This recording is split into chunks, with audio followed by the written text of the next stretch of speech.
జై శ్రీరామ్. ఇది నిజామాబాద్ జిల్లా దర్పల్లి మండలంలో ఉన్నటువంటి దుబ్బాక గ్రామంలో సనాతనంగా వెలిసినటువంటి శ్రీ వీరాంజనేయ స్వామి ఆలయంలో ఆంజనేయ స్వామి యొక్క మరి ఈరోజు చైత్ర శుద్ధ పౌర్ణమి రోజున గత కొన్ని సంవత్సరాలంటే దాదాపు ఇది సనాతనంగా మూలకుబడి ఉన్నటువంటి ఆలయము. దీన్ని 1986వ సంవత్సరంలో మెల్లగా అన్నదాన కార్యక్రమంగా ఏర్పాటు చేసి ఒక చెట్టు కింద ఉన్నటువంటి ఆంజనేయ స్వామికి ఇటువంటి ఆలయము మరి ఈ విధంగా ఒక చిన్న రేకుల షెడ్డు ఇటువంటి గది నిర్మాణం చేసి వెనుకనే దుబాయ్ భక్తుల చేత ఒక భక్తులు ఉండడానికి సౌకర్యార్థం ఒక రూమ్ని ఏర్పాటు చేసి ప్రతి సంవత్సరం కూడా ఆంజనేయ స్వామి ఈరోజు జన్మదినోత్సవం కాదు, ఆంజనేయ స్వామి విజయోత్సవం. ఈ విజయోత్సవాన్ని ప్రతి సంవత్సరం కూడా ఇక్కడ జరిపి అన్నదాన కార్యక్రమంలో భక్తులు మరి మాలాధారణ భక్తులు మరి భజన భక్తులు అందరూ కలిసికట్టుగా గ్రామస్తులందరూ కూడా కలిసి ఈ యొక్క సేవా కార్యక్రమంలో పాల్గొని మరి ఆంజనేయ స్వామి కృపకు పాత్రలు అవుతున్నారు. అటువంటి శక్తిని ఆంజనేయ స్వామి అందరికీ ప్రసాదిస్తున్నాడు. మరి అందరూ భక్తులందరూ కూడా కలిసికట్టుగా పనిచేస్తున్నారు కాబట్టి వాళ్ళందరినీ కూడా ఆంజనేయ స్వామి పిల్ల పాపలతో పాడి పంటలతో చల్లగా చూడాలని చెప్పేసి మనసావాచకరమున కోరుకుంటున్నాం. ఆంజనేయ స్వామి మరి మన పెద్దలు చెప్పడం ఏంటంటే ఆంజనేయ స్వామిని దర్శించడం వలన మరి ఆంజనేయ స్వామిని పూజించడం వలన అష్టసిద్ధి నవనిధికే దాత అసవరతిన జానకీ మాత అష్టసిద్ధులు నవనిధులు సమస్త గ్రహచార దోషాలు కానీ మరి ఎటువంటి ఇతిబాధలైనా కానీ ఆంజనేయ స్వామి యొక్క దర్శనం మాత్రమే పూజ మాత్రమే తొలగిపోతాయి. కాబట్టి ఇక్కడ సనాతనమైనటువంటి ఆంజనేయ స్వామి ఆలయానికి ప్రతిరోజు మరియు శనివారం మంగళవారం ప్రత్యేక పూజలు చేసి భక్తులందరూ వారి అభిష్టములు తీర్చుకుంటున్నారు. అటువంటి శక్తిని స్వామి అందరికీ ప్రసాదిస్తున్నాడు.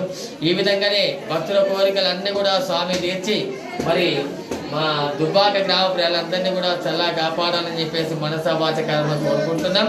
మరి మాకు ఒక చిన్న విన్నపం ఏంటంటే పెద్దలు ఉన్నట్లయితే ఈ ఆంజనేయ స్వామి ఆలయం సనాతనంది, ఈ గ్రామస్తులు ఎవరు ఎంత పెద్దగా పట్టించుకోరు.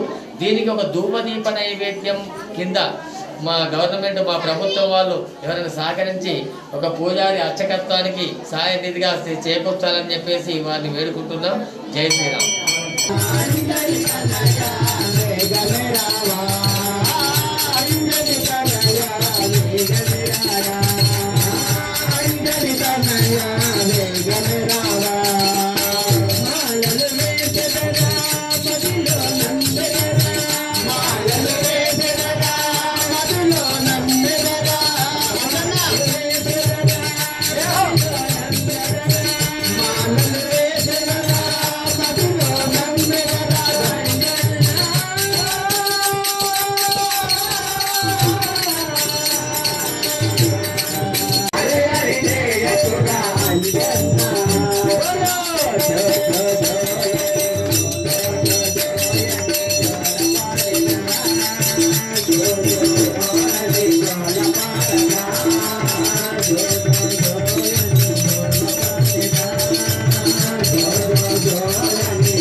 Yeah.